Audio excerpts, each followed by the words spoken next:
Hello everyone and welcome to the third WarLock Tiles build of the month video. Now WarLock Tiles are 3D pre-painted terrain tiles from WizKids, so basically anything you've seen here I have not touched with a single paintbrush. And this is just an idea of what you can put together like the previous two. This one however is with one single Dungeon Tiles 1 set. Now, there's some extras. There is a staircase from the Stairs and Ladders set, and then there's some miniatures and some sort of scatter terrain from the Dungeon Dressing set. But otherwise, the walls and the tiles are all from one single Dungeon Tiles set. And I built this in a modular way. So you'll be basically going through this dungeon area twice, but in a different configuration for the first half and the second half. The story behind this dungeon is that a local lawful warlock has basically said there is a book of interest in there, but he's not willing to sort of put his own life on the line, but will pay you a reward for returning the book to him.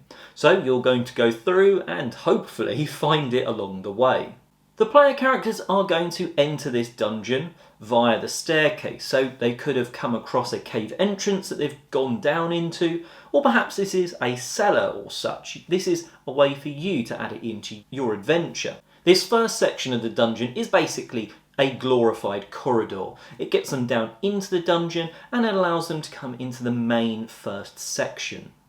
Moving the player characters into the room, they're going to come across their first little encounter. Now in here there's some rubble, there's barrels, there's what looks to be some sort of blood or at least red goo in the corner, and then there are a couple of goblins and an orc that they need to dispatch. Now these aren't necessarily hard monsters to defeat, and you could easily upgrade them to be something much bigger or badder.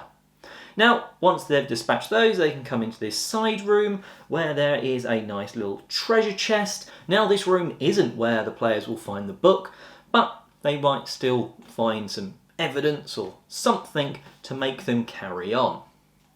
Coming through into this final area of the first half of the dungeon, there's going to be a little bit more of a fight. So here I've just got set up 4 goblins from the Goblin Warband set. You can check a review of that out on the channel. And then a lovely ogre.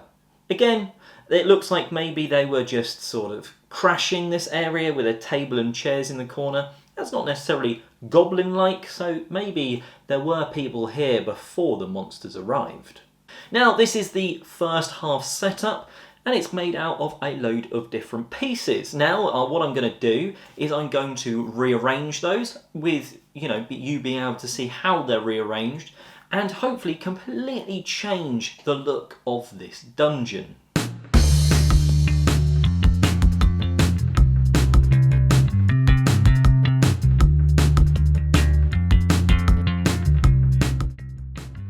So when you have offed the ogre, you are ready for the second part of the dungeon. Now, technically this looks like a slightly smaller, sort of less expansive dungeon. That's because I've gone for a huge main room. So when our player characters, they're going to journey down this corridor. Again, it's the same corridor as last time, but using a completely different configuration. And that gets you into this main room. Now, the players are going to stumble across a small band of goblins. They've made a makeshift defence in the middle. Again, just out of some of those few scatter terrain items that have previously been used. Because this is to be built quickly, it's partway through the adventure. You're just moving big chunks of tiles around, reconfiguring them. This is one part here. If I can just lift it up. That's one part, and it's just sliding in next to another large part, another group of tiles, and that creates this nice big central battlefield. Now you've got a little treasure chest to loot in the corner, but realistically you're just there to take out these baddies. So again, like I say, the goblins, what one's this? This is just a bagrest. I've put in a Mastiff, a Shadow Mastiff, and then I can literally never remember this, as a Measle. So just a few different enemy types, so it's not just goblins, orcs and ogres. Just a little bit of variety. They're probably the bigger impact, but hopefully you'll take the goblins out first. There's some barrels and crates to loot, but otherwise you can come into this final area. You know, the characters can come in here, they'll find the book, maybe it was in that chest, maybe it was in the crates over here, and then you've got a staircase out. Now, the books, you know, books are really important. Maybe you give that back to that lawful warlock that's actually sent you here and you just get some money. Or perhaps that's the start of your Candlekeep adventure. You know, those books that allow you to get a special book that allows you to get into Candlekeep and then go on those adventures. Maybe that warlock tells you to take it to them and that's how that starts. But maybe just a fun little modular dungeon that uses the dungeon tiles, the warlock dungeon tiles, and a nice start to the Candlekeep Mysteries adventure. Now, if you wanted a completely different start to Candlekeep Mysteries, check out the first build of the month.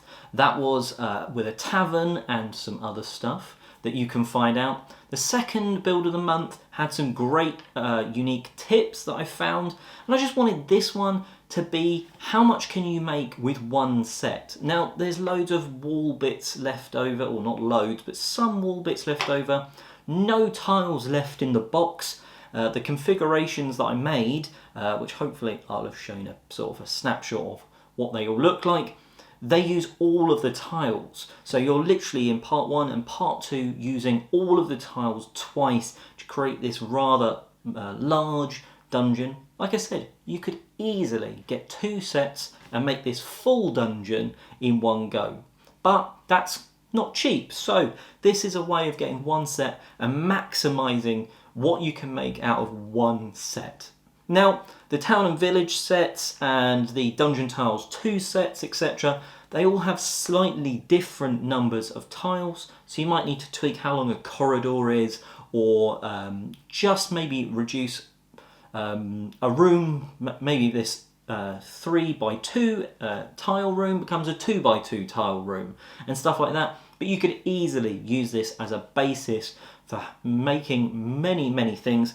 And with this corridor piece here, you could easily add this on the end. You know, instead of having the room here, you could add it on the side, have it going off to yet another room, another big dungeon area for players to explore.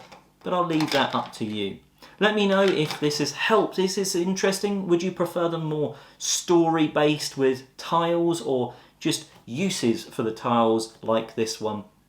And if you're still not bored of me, check out Dragons Collective. It's me and a load of creators, D&D, RPG and Pathfinder creators, talking about different topics. So anyway, thank you very much for watching, and I'm Oliver East, signing out.